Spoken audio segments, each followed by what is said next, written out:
existe na filosofia e que meio que direciona, né, o aparecimento dos filósofos, dos pensamentos, numa certa ordem, né? Depois a gente falou um pouco dos períodos da filosofia. A filosofia é dividida em grandes períodos: a filosofia antiga, a filosofia medieval, a filosofia moderna e a filosofia contemporânea, né? São 4 períodos que a gente vai passar ao longo da disciplina aqui com vocês por eles todos, né? E a gente ingressou, então, na filosofia antiga, que é dividida também, em geral, em 3 subperíodos, né? Um que vai do Tales, que foi o criador da filosofia, até o Sócrates, né? Outro que, em geral, abrange Platão e Aristóteles, né? E, por fim, um terceiro período que vai ser posterior a eles, até por volta do século 3 ou 4 depois de Cristo, né? Então, a gente tá passando, né, por esses períodos. Eu apresentei para vocês, aula passada, o Tales, né, que foi o primeiro pensador, que era de Mileto. Então, os 3 pensadores que eu apresentei a aula passada, na verdade, os 3 são de Mileto, que é uma região da chamada Ásia Menor, que é ali onde fica hoje mais ou menos a Turquia, a Síria, né? Então, era uma cidade que ficava por ali, e de onde vem o Tales, que fala que tudo é água, aquela primeira especulação filosófica, que já tenta responder uma questão da gênese de tudo, de todas as matérias, não usa um discurso de gênero ficcional, mítico, parecido com o da religião, né? E, por fim, também tem uma pretensão de especulativa, né? Que vai além, talvez, daquilo que a gente acha que seriam limites para a ciência se comportar, né? E depois falei do Anaximandro, que vai criar um conceito do apeiron, que é uma coisa como o indefinido, o infinito, né? Muito rapidamente falei dele, só para dizer da origem dele, mas é um autor que, na aula que vem, da semana que vem, a gente vai retomar ele um pouco, porque ele vai ter uma continuação importante, né, nos autores que a gente vai ver na próxima semana. E, por fim, o Anaximandro, que é um que, em vez de falar que tudo era água, falou que tudo era ar, né? Então, essas primeiras teorias bastante básicas da filosofia, mas que deram um start aí ao nosso percurso aí de conhecimento da filosofia. Todos esses autores situam-se por volta do século VI a.C., né? Então, de 600 até 500 a.C. é o período que a gente falou na aula passada. E nessa aula a gente vai falar de outros 3 autores, talvez, se der tempo até um pouco mais, que também são desse período, tá? São do mesmo período. Só que eles são de outra região. Eles são gregos também, porque a Grécia, na verdade, nesse período, ela não é um país, ela é uma série de cidades-estado, e que se distribuem não só por aquilo que a gente chama Grécia hoje, né, que é uma península ali nos Balcãs, mas também abrangia a Ásia Menor, alguns países da África, algumas cidades na África, e outras na região que a gente vai falar hoje, que é a Itália, tá? Então, para não chamá-los de italianos, porque eles eram gregos, né, costuma-se chamar de italiotas, mas é um nome feio, né? Enfim, eram gregos que moravam no sul da Itália, principalmente na pontinha da botinha lá da Itália, que é a Sicília, né? E, basicamente, então, a gente vai falar hoje de Pitágoras, que é um que vocês já devem ter ouvido falar por vários motivos, mas fundamentalmente por causa da matemática, né? O Xenofanes e o Parmênides, que é de quem eu vou falar mais detidamente, tá? Começando, então, pelo Pitágoras, o que a gente pode dizer do Pitágoras, tá? Inicialmente, que muitas lendas foram criadas em torno da figura histórica do Pitágoras, mas provavelmente ele nasceu numa cidade grega que se chama Samos, né? Viajou pelo Egito, mas aí se narram inúmeras outras viagens que talvez ele tenha feito, mas não se sabe o que disso que é verdade, o que é fantasia, e depois se mudou para a Itália, onde viveu nessa região aí do sul da Itália, tá? Basicamente, a maneira como o Pitágoras é apresentado é da pessoa que introduziu ou criou uma novidade numa religião que havia sido importada pelos gregos, né? Que é a religião órfica, que era cultuada em torno do deus Dionísio, que era um deus estrangeiro, não era um deus originalmente grego, mas que é trazido pela Grécia, porque era um deus que abria a perspectiva de uma série de rituais, das bacantes, de rituais sagrados, né? Então era uma religião bastante popular, assim, começou a se disseminar de maneira muito forte na Grécia.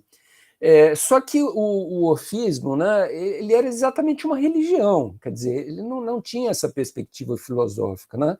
Mas o que o Pitágoras fez? Ele pegou alguns elementos dessa filosofia órfica e ele substituiu a figura do Dionísio, do deus, né, do orfismo, ele substituiu isso pela matemática. Então ele criou a hipótese de que o mundo era todo baseado em números, né, que existia uma estrutura numérica por trás da realidade física, né?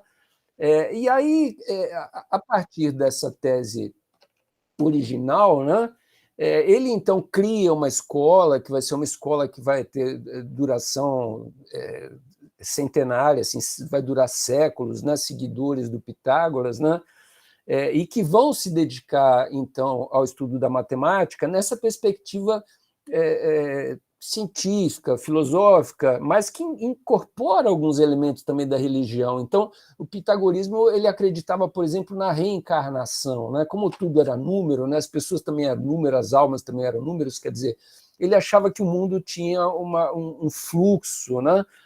Em que essas almas, esses números, eles reencarnavam, a mentepixose, né? Que era essa tradição aí que falava da reencarnação já na época grega, e que era uma coisa que muitos gregos não acreditavam, mas o pitagorismo desenvolvia, né? Então ele fez toda uma reflexão, por exemplo, sobre o número 1, como a origem do universo, aquilo que era o uno, né? E que era a divindade, que era o número fundamental. O 2 já seria o número da dualidade, da contradição, dos embates, né? O 3 já seria um número mais avançado, digamos assim, que superava a mônada e a díade, né? E chegava num 3, e o 4 seria o número mais perfeito, porque ele juntaria os 3 anteriores. Mais perfeito que o 4, só o 10, porque o 10 era a soma de 1 mais 2 mais 3 mais 4, né? 1 mais 2, 3, mais 3, 6, mais 4, 10. Então, era toda uma discussão de ordem numérica, né? Que cria toda uma mitologia, cria todo um pensamento, né? Que a gente pode estranhar um pouco, porque ele é muito menos palpável do que aquele pensamento do Tales e do Anaxímenes, né, que era um pensamento meio físico, não? O mundo é feito de água, o mundo é feito de ar, né? Quer dizer, era uma tentativa de entender como é que a matéria se compunha e tal, e sem apelar para muita fantasia, né? O Pitágoras ele já recupera num certo nível essa fantasia, só que não é uma fantasia especificamente religiosa, e sim numérica, matemática, né? Por isso ele fica num lugar de proximidade com a filosofia, embora não tão grande, né? Mas a gente vai ver daqui a 2 aulas por que se dá tanto peso no Pitágoras em termos introdutórios da filosofia, é porque ele vai ter uma influência muito forte sobre Platão, né? Que é um dos principais filósofos da Grécia Antiga.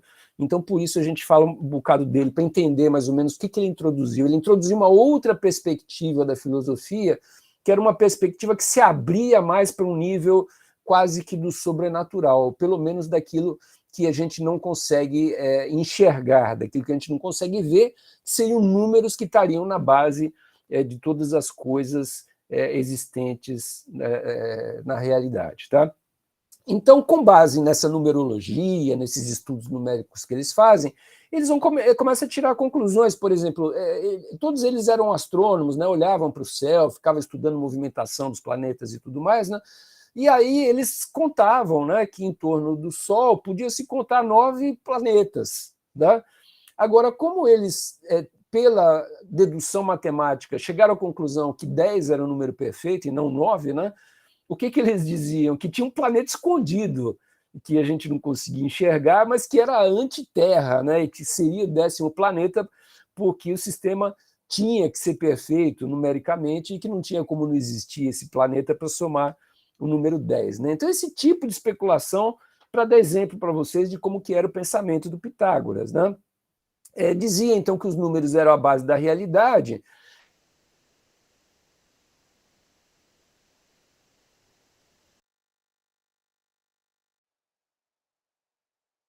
E aí, mais tradicional lá, do Tales, etc., começaram a questionar esse negócio de dizer que número, como assim número é a realidade? Né?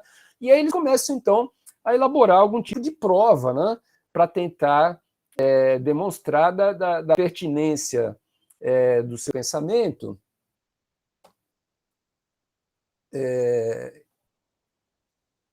Eles vão colocar algum tipo de prova, e uma das provas mais importantes para eles tentarem persuadir as pessoas de que o número realmente era alguma coisa que tinha relação com o mundo físico, né, era a música, porque eles desenvolvem uma teoria musical muito sofisticada, importante, com base na constatação de que quando você pega cordas, né, estica elas e prende no meio, você tem uma oitava, se você prende em certa posição, você tem uma quarta, você tem uma quinta, você tem os intervalos musicais, vão depender do tamanho das cordas e do trecho que você vai deixar livre. Né? Então, essas relações numéricas começam a ser exploradas, e, inclusive, o Pitágoras cria uma das primeiras teorias musicais, né? Melódicas, assim, nome das notas musicais, etc. É uma das contribuições importantes também do Pitágoras. Outra tese importante deles era que a alma era imortal e que migrava dos corpos, né? Uma teoria que, em geral, foi rejeitada pela comunidade grega, né? Que não acreditava muito nisso. Né? Mas quem era mais do orfismo e tal, não sei o que lá, já aceitava esse tipo de coisa. E, por outro lado, era dedicado a estudos mais físicos, assim, científicos. Então, foi a primeira escola que falou que a Lua refletia a luz do Sol e que ela não tinha luz própria.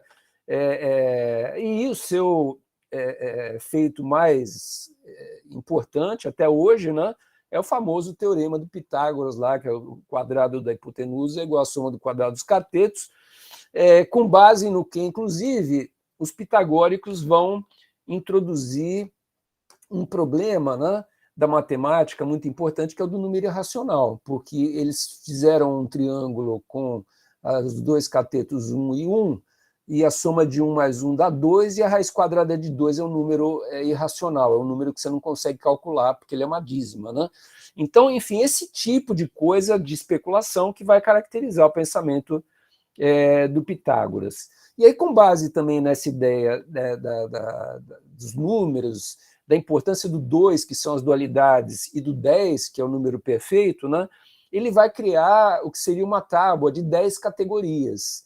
Esse conceito de categoria a gente vai ver depois no Aristóteles, no Kant, né, que é um conceito importante da filosofia, mas as categorias pitagóricas elas não são tão não foram tão reconhecidas assim, mas elas vão gerar uma reação, né? Porque elas pensam sempre nessas dualidades, elas vão gerar uma reação do autor que a gente vai ver daqui a pouco, que é o Parmênides, que era uma pessoa que justamente se contrapunha a essa ideia das dualidades. Ele dizia que havia seres de duas cabeças, né?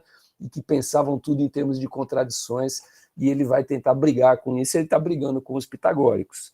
Tá? E aí, só a título de curiosidade, ele pensa, então, 10 oposições, que seria o limite e o ilimitado, o par e o ímpar, o e o múltiplo, o direito e o esquerdo, o macho e fêmea, repouso e movimento, o reto e o curvo, a luz e as trevas, o bom e o mal, o quadrado e o retângulo, enfim, que são as 10 categorias aí, pensadas em termos de oposição. tá? E aí outra prova importante, né, que eles consideravam importante da pertinência dessa ideia de 1, 2, 3 e 4, era do campo da matemática também, no campo da geometria, na verdade. Vocês conversam depois com a professora de geometria lá e pedem para explicar melhor do que eu.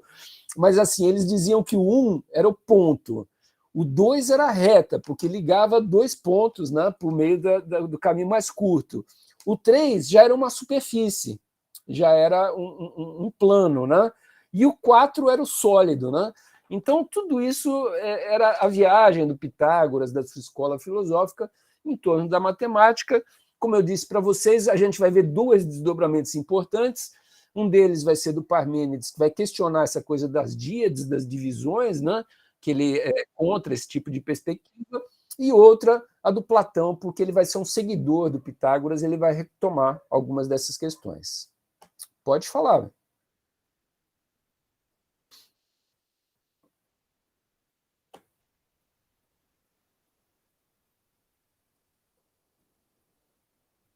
Estamos indo tudo bem? Alguma pergunta?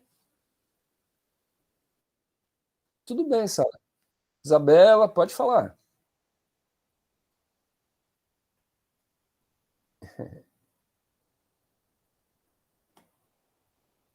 Isabela, não estou te ouvindo aqui. Não sei se você abriu o microfone.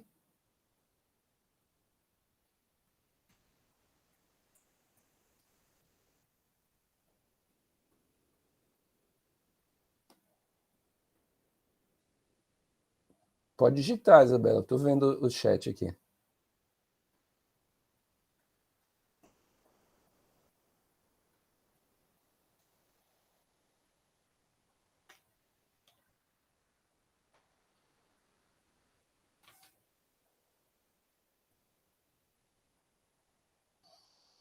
Ele é próximo do Tales, ele é bem próximo, é no mesmo século do Tales, né? Ele é um pouco posterior, mas é no mesmo século. Então, são autores que estão mais ou menos dialogando, uns conhecem os trabalhos dos outros, né?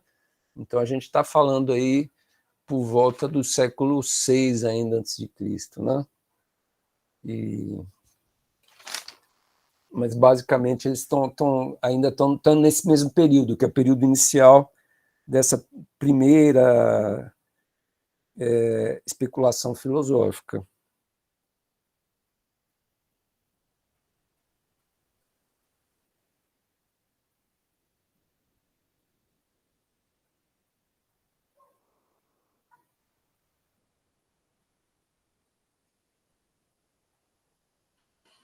Eu estou abrindo aqui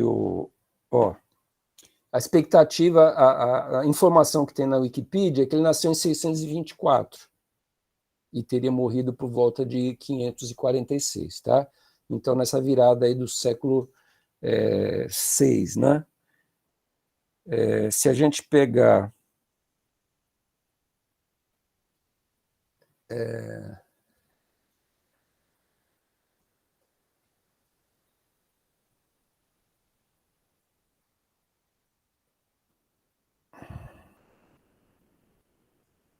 o Pitágoras,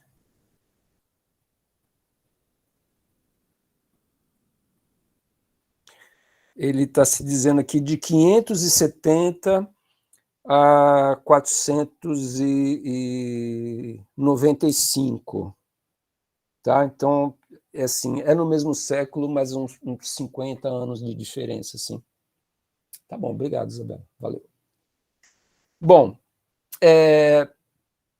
o próximo autor que a gente vai falar é o Xenófanes. Tá? Ele é um autor que a importância dele vai ser mediana, vai ser até menor do que a do Pitágoras, né? Mas se fala no Xenófanes, por quê? Porque ele teria sido quem abriu, talvez, os olhos do Parmênides, que é o autor mais importante que a gente vai ver hoje, em seguida. Tá? Então, ele poderia ser, talvez, um influenciador ou até um professor do Parmênides. Não existe certeza disso, mas existe uma especulação. Tá? E o Xenófanes outro problema também dele é o seguinte, é que se coloca ele como o criador da escola eleata, que é da cidade de Elea, que também fica na pontinha da bota lá da Itália, né? Que com certeza é a cidade de outros 3 filósofos importantes, que é o Parmênides, o Melisso e o Zenão, tá? Que são os eleatas, né? Agora, o Xenófanes, existe uma certa dúvida se realmente ele morou nessa cidade, né? Ou se ele simplesmente teria escrito um texto falando de Eleia, né? Mas ele não seria de lá. Então, qual que é a novidade do Xenófanes, né? O Xenófanes, a maior importância dele é a ideia de que estava aquela discussão inicial da filosofia, né? Principalmente o Tales e o Anaxímenes, não, tudo é água ou tudo é ar, né? Tudo é água, tudo é ar. Um dizia que era água, outro dizia que era ar, né? E a gente vai ver na semana que vem que outras pessoas vão dizer que são outras coisas ainda, né? Enfim, existe uma longa tradição na filosofia de alguém que vai tentar definir o que é a base e o princípio da física, da physis, né? Aliás, deixa eu aproveitar essa palavra que eu falei para esclarecer uma coisa para vocês que a semana passada eu acabei não falando. Physis é uma palavra que a gente pode traduzir por física, tá? Mas tem gente que prefere traduzir por natureza, porque não é exatamente física a ciência moderna que a gente tem hoje de estudar movimentos, essa coisa toda. Então, o sentido meio que physis, né, seria o mundo físico, né? O mundo da natureza, é um pouco esse sentido da palavra. E assim, vários pensadores vão nessa linha. O Xenófanes não, ele é mais dessa linha, aí no sentido do Pitágoras, de tentar recuperar alguma coisa que está para além do físico, né? Que está para além da matéria, da concretude, daquilo que a gente vê, daquilo que a gente toca. Então, uma das discussões importantes do Xenófanes vai ser a seguinte, primeiro, ele criticar esses filósofos anteriores a ele, porque eram filósofos que diziam coisas discrepantes. E se um dizia que era água, outro dizia que era o ar, o Xenófanes meio que falava assim, pô, esses caras estão dizendo coisas absolutamente distintas, né? E eles deveriam tentar descobrir quem que está certo. Como eles não tentam descobrir quem que está certo, esse tipo de fala ou de filosofia que eles estão fazendo é alguma coisa que o Xenófanes vai chamar de doxa, ou o que a gente poderia traduzir simplesmente por opinião.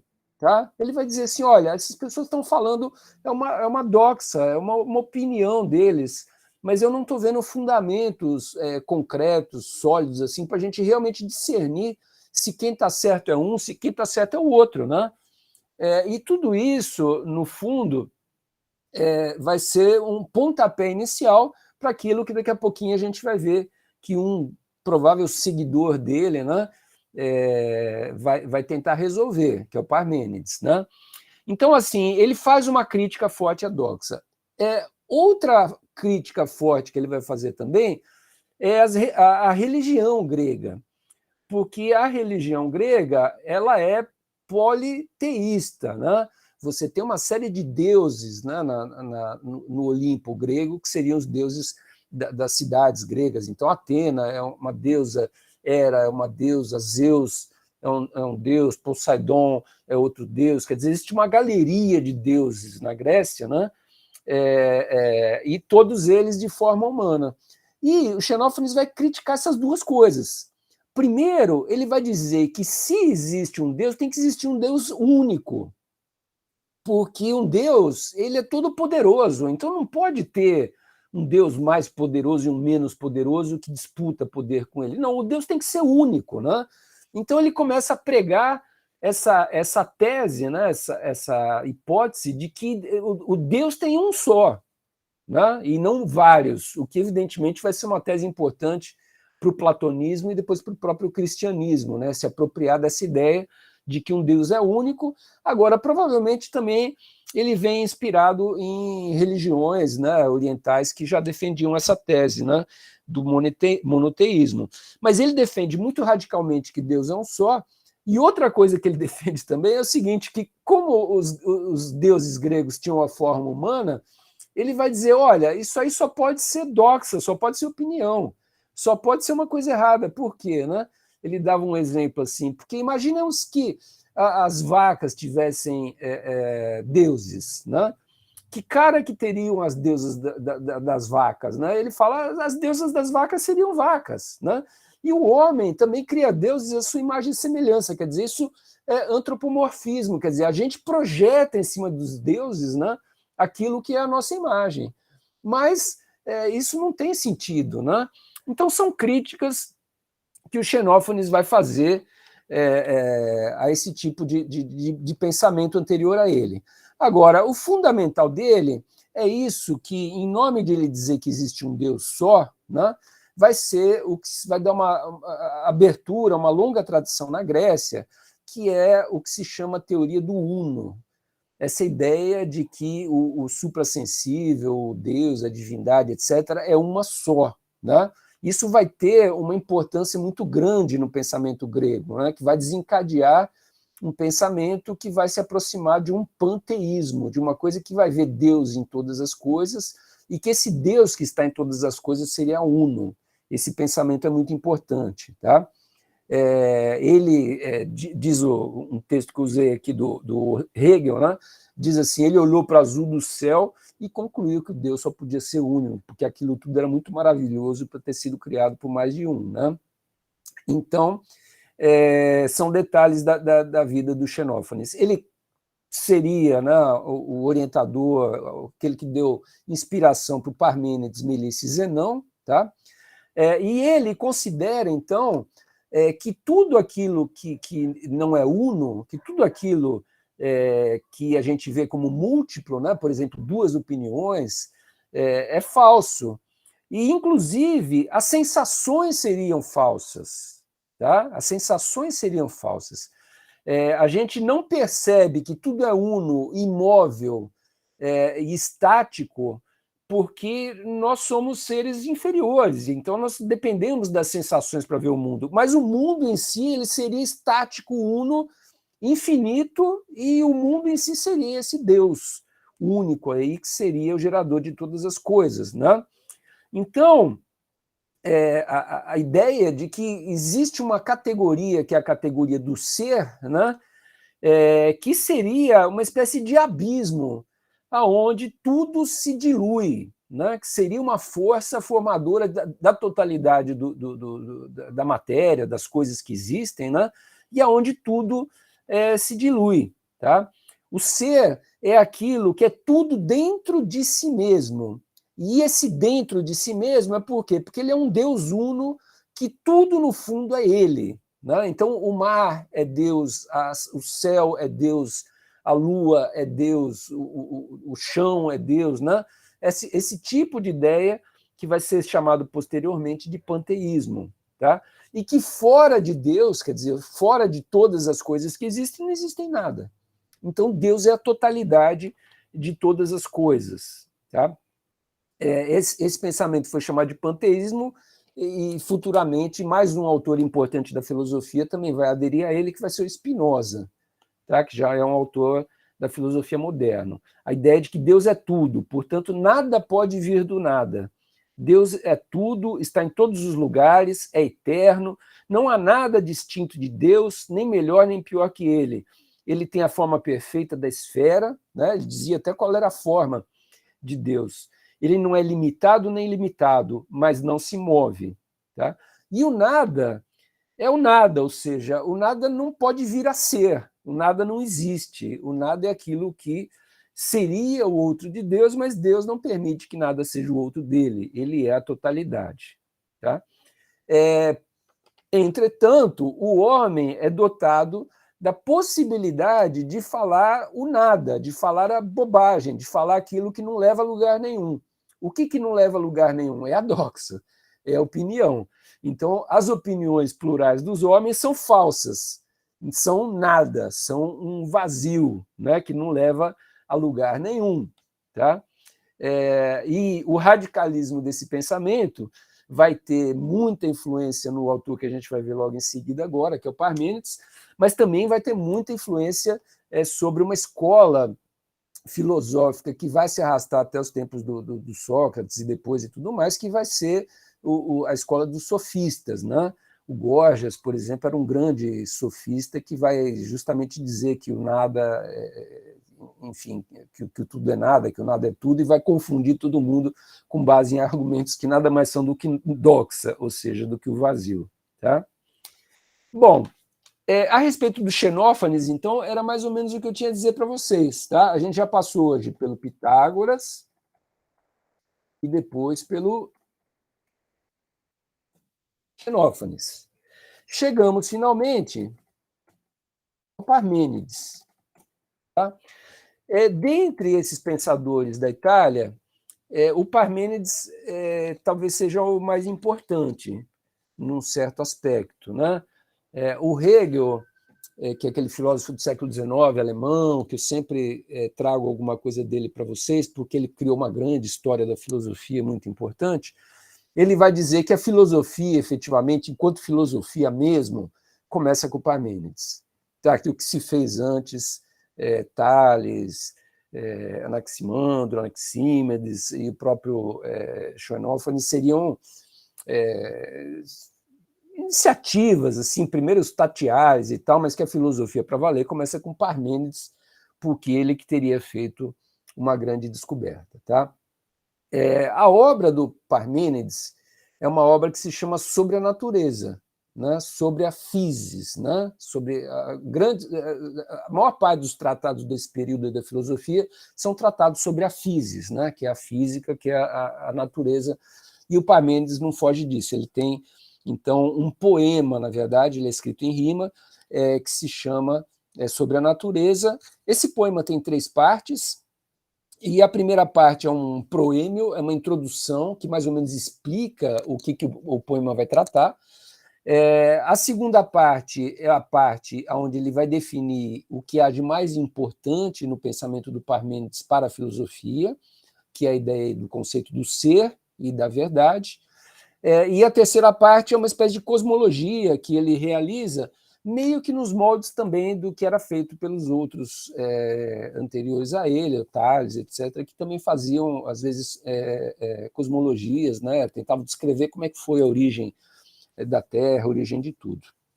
O proêmio desse poema do Parmênides, o que acontece nesse proêmio? Né? Ele está deitado num chão ali, olhando para o céu, e aí, de repente, ele tem uma catarse lá, ele tem um fenômeno meio místico que acontece com ele, e abre-se uma porta para o céu e ele começa a subir, aparece uma carruagem lá, e ele embarca nessa carruagem, puxada com cavalos alados, e ele começa a subir, e lá no alto desse caminhar dele aí, ele vai encontrar uma deusa. Tá? Essa deusa se chama Aletheia. E aí, o que acontece? Né? Essa palavra Aletheia, ela não existia. Tá? Existia um verbo parecido com esse, que era aletheia, alguma coisa assim, que era um verbo que era o não esquecido. Futuramente, essa palavra aletheia vai ser traduzida para o latim e para as línguas latinas como verdade. Então, o Parmênides é o cara que cria a palavra verdade na filosofia.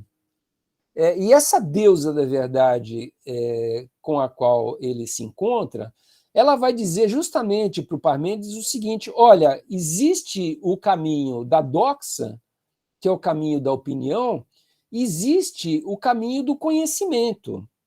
Tá? E opinião é conhecimento verdadeiro. Desculpa, foi errado aí.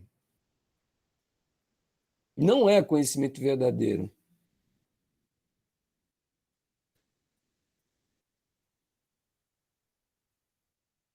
Vou digitar muito rápido aqui, desculpa, eu errei. Tá?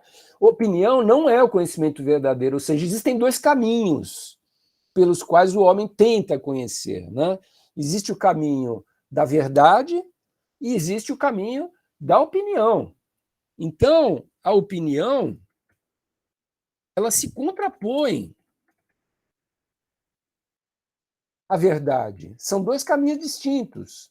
E aí o que ela diz? Que a segunda parte do poema ela vai expor para o Parmênides o que é o caminho da verdade, e na terceira parte ela vai retomar o caminho da opinião, que era o que já haviam feito Tales e seus seguidores e tudo mais, que era tentar criar uma cosmologia, explicar por que o mundo existia.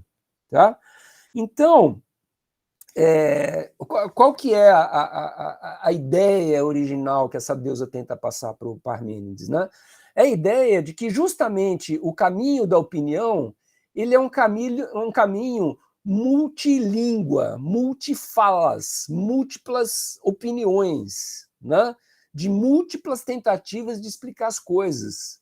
E o caminho da verdade é um caminho único.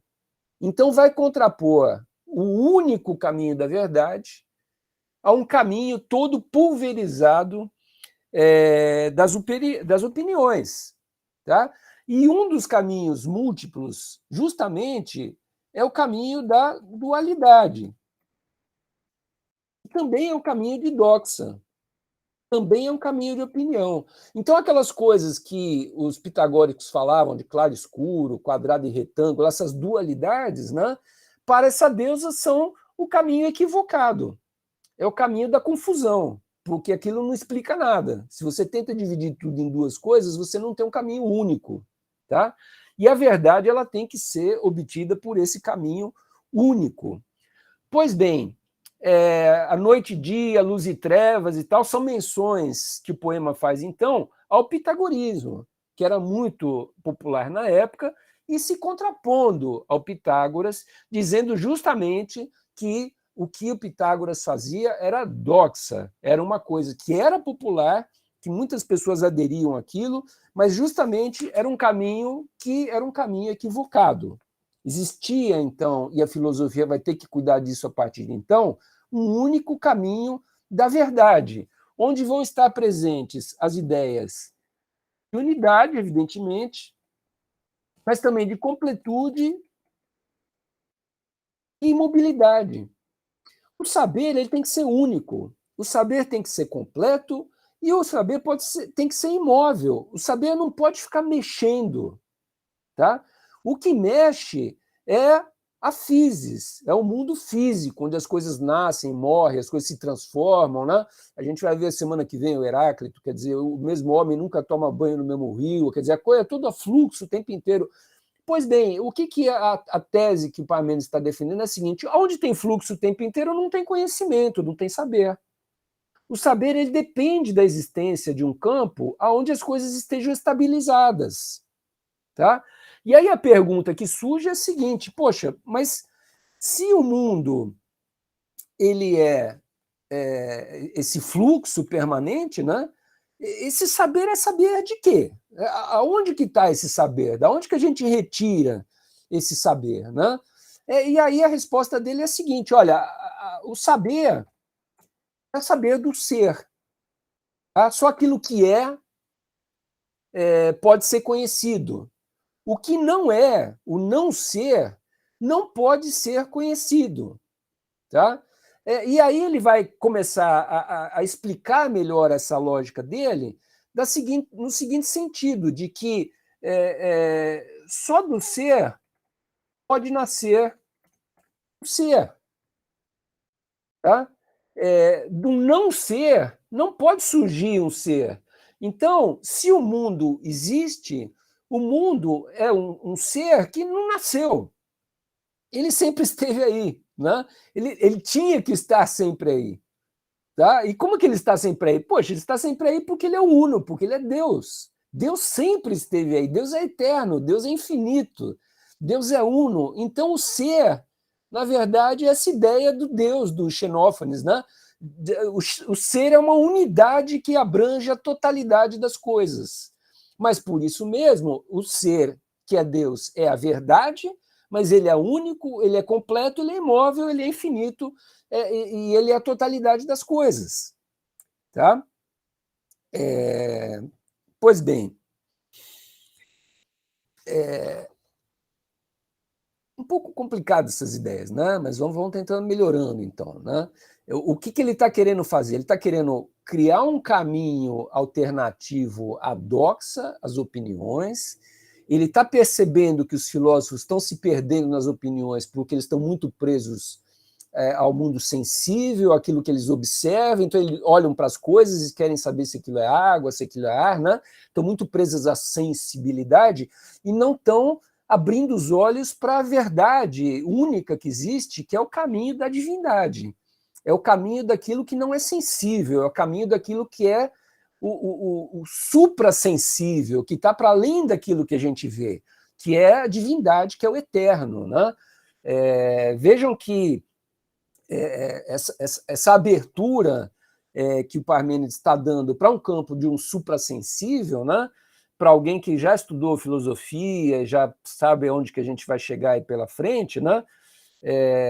Já deve estar imaginando a influência que esse pensamento teve para a ideia do Platão de criar um mundo das ideias lá no futuro, né? É exatamente isso que o Parmênides está dizendo. Olha, existe um mundo que é um mundo todo fixo, todo de certezas absolutas e de verdades, que, no fundo, nada mais é do que o mundo do pensamento.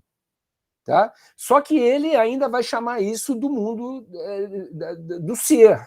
Né? Mas ele vai dizer, numa certa passagem do texto dele, que o ser é pensamento, e o pensamento é ser. Tá? Então, o que ele está dizendo é assim, o ser é o absoluto, o ser é aquilo que nunca muda. Alguém tem dúvida? Né? Ele vai inaugurar, na verdade, todo o racionalismo. Ele vai inaugurar a lógica. Né? O Parmênides é o cara que cria a lógica. Futuramente, o Aristóteles vai pegar e vai desenvolver um tratado sobre a lógica, onde vai falar da lei da identidade, da lei da não contradição, da lei do terceiro excluído. Né? O que é isso? Isso é exatamente o pensamento do Parmênides. Né? O ser é o ser. E o não ser não pode virar nada, é exatamente A igual a A. É a lei da identidade. Né? A não contradição A não pode ser não A. Né? Do não ser não pode nascer um ser. Tá? E fora o ser é igual ao ser e o não ser é diferente do ser, não pode existir uma terceira opção. Ou seja, essa é a inauguração da lógica. O Parmênides é o cara que cria a lógica. E a lógica é aquela ciência que vai ter uma pretensão de mexer exatamente com a verdade racional absoluta. Tá? A lógica é a seguinte, o quadrado tem 4 lados iguais. O que eu estou dizendo? Eu estou dizendo A igual a A. Né? Dizer que o quadrado tem 4 lados iguais é dizer A igual a A. Isso é a lógica. Né? A lógica ela vai ser toda construída com base na possibilidade de construção de conhecimento analítico. A matemática ela é toda lógica. Então, esse mundo para o qual o Parmênides está abrindo a filosofia e está dizendo, olha, o mundo da verdade é esse mundo aqui em cima, é exatamente o mundo do pensamento lógico. Ele está inaugurando o pensamento lógico, o que vai ser inspiração fortíssima para autores como Platão, para Descartes, para todo o racionalismo do século XVII em diante, e que, por outro lado, vai ser motivo de uma violenta crítica de autores como Nietzsche, por exemplo, que era completamente adversário das ciências duras e matemáticas e das físicas e tudo mais, né? E que vai dizer que o Parmênides era um bufão, que é um cara que falou que A era igual a A, e que não pode ser A, e que com base nisso ele achou que fez a América. Ele, na verdade, estava descobrindo a coisa mais simples do mundo. Né? Mas, enfim, por mais que possa existir essas leituras a respeito do autor, a contribuição dele para a história da filosofia é imensa. Nunca mais vai se falar nada que não passe por essa discussão de o que é o conhecimento verdadeiro, aonde que está essa possibilidade desse conhecimento verdadeiro. Né? Agora, da maneira como ele vai pintar isso, quer dizer, vai ser uma maneira um pouco polêmica. Por quê? Porque uma das consequências da tese do Parmênides é que, como a única coisa que existe é o ser, e esse ser é a totalidade, e a totalidade tem que ser imóvel, né? O que a gente acha que é movimento é simplesmente um defeito da nossa percepção humana, da nossa condição inferior de ser pessoas que ficam dando opiniões. né, e que não entram na verdade, né? A verdade absoluta ela é totalmente imutável e não existe como fugir dessa verdade, né? Agora, por outro lado, ele também vai negar, por exemplo, que existe um movimento. É uma das teses mais polêmicas do Parmênides, né? Como tudo é o ser, e esse ser é único, e tudo está dentro dele, então não pode ter uma coisa que move de um lugar para o outro. Por quê? Porque está tudo dentro do mesmo, está tudo dentro do ser. Tá? A gente acha que as coisas se movem, mas não existe movimento, não existe nascimento, não existe morte. Está tudo dentro do ser, né? Tudo pode aparentar para a gente estar acontecendo, pode aparentar existir tempo, existir movimento e fluxo, mas tudo isso, no fundo, são ilusões pelas quais a gente passa. Tá? Por quê? Porque se o ser é tudo, não pode existir um limite para esse ser que fosse um vazio, que fosse um lugar para onde ele pudesse se movimentar. Então o movimento não pode existir. Tá? Enfim, a polêmica que o pensamento do Parmênides vai criar na época dele já foi tão violenta, né? Porque ele contradiz tudo o que todos os físicos anteriores a ele estão dizendo, que justamente existe o movimento, que a água que a água constitui tudo e que, né, se a água constitui tudo, a água se transformou na pedra, a água se transformou na casa, né?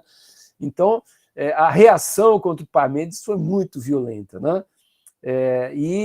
O próprio Aristóteles vai dizer, né, que ninguém seria maluco de pensar que levar as últimas consequências do pensamento do Parmênides.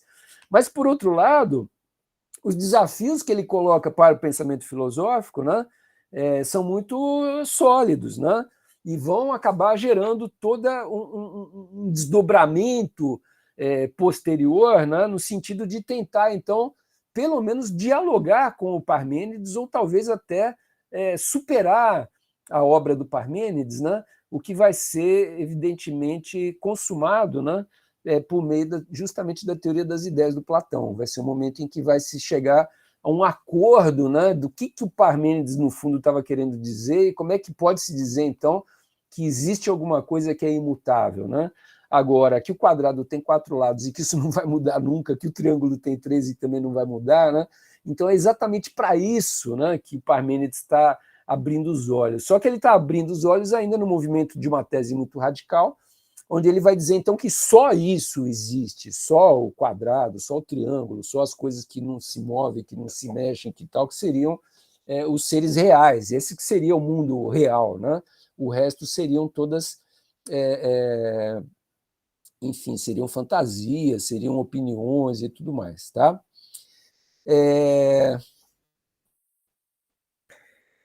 Para o Hegel, por que isso é importante? Né? Porque ô louco, né? Porque surge com esse ser do Parmênides, né, a mais absoluta abstração daquilo que vai ser o conceito do ser. O que é o ser? Né? O que é a essência das coisas? Né? Que a gente vai ver que vai ser a grande preocupação assim, do Sócrates. Né? Alguém vai dizer para ele, não, eu acho que isso é justo. Aí ele vai virar e vai falar assim, mas o que é justiça? Né? Qual que é a essência da justiça? Qual que é o ser da justiça? Alguém vai dizer para ele, não, o justo é um bom governante. Ele diz, não quero saber dos exemplos. Eu quero saber o que é o ser da justiça, qual que é a essência da justiça, né? Qual que é a natureza primordial dela, o princípio da justiça, o que ela é em si, o que é o ser das coisas. Né? Essa vai ser uma pergunta que a filosofia vai começar a se fazer.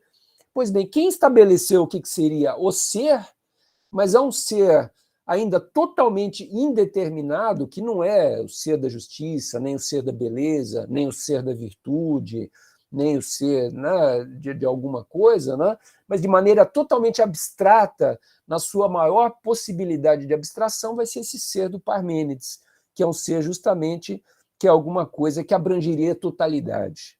Tá? Então, essa é basicamente a tese dele, quer dizer, uma solução artificial, abstrata, daquilo que o pensamento é dentro de si, né? Muita gente vai dizer isso, né? O ser do Parmênides é aquilo que um pensamento é dentro de si, né? Quando um monge oriental lá fica fazendo né, entra numa meditação, olhando para a ponta do nariz e tal, não sei o que lá, o que ele está fazendo? Ele está criando um pensamento. O que tem dentro desse pensamento? Né?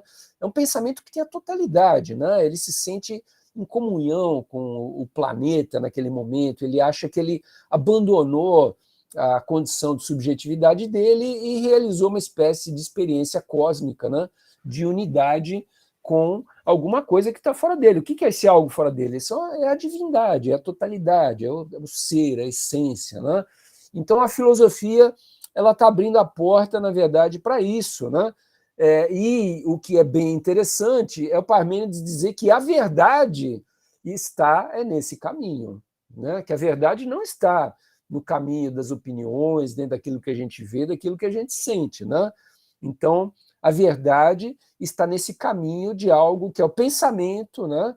Que é um pensamento que consegue abranger, inicialmente, numa abstração imensa, absurda, absoluta, consegue absorver a totalidade das coisas. Pois bem, isso é Parmênides. Nós temos aí uns 5 minutinhos. Alguém queria fazer alguma pergunta? Vocês conseguiram acompanhar? Ficou muito abstrato? Alguém já tinha ouvido falar do Parmênides? Como é que estamos aí? Isabela, aí, Ana, tudo joinha? Nenhuma pergunta?